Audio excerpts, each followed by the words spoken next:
Évidemment, on commence par les audiences qu'ont regardé les Français hier soir, le top 3. Oh bah c'est l'ordre de la télécommande, 1, 2, 3. J'aime ça, ça. ça arrive souvent le dimanche soir. C'était le film Geostorm sur TF1, 3 690 000 téléspectateurs, 18,3% de part d'audience. Juste derrière, pas si loin que ça, France 2 avec le film Police, 3 360 000 téléspectateurs, 16,1% de part d'audience. Et puis troisième, donc France 3 avec les enquêtes du commissaire Van der Valk, 2 230 000 téléspectateurs, 10,5% de part d'audience. C'est quasiment similaire au score de la semaine dernière.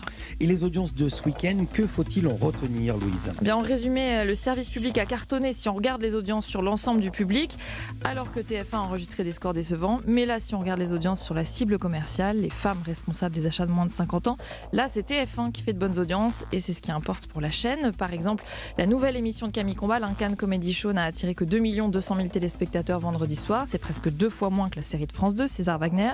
Mais son audience sur les femmes responsables des achats de moins de 50 ans est très bonne, plus de 27%.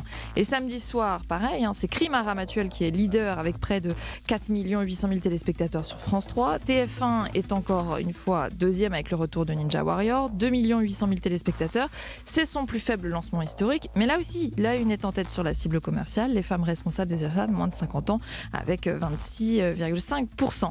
À noter aussi que l'émission Les Rencontres du Papotin, qui a été diffusée de 20h30 à 21h sur France 2, a été très suivie par plus de 4,5 millions de téléspectateurs. C'est un record pour ce 4e numéro.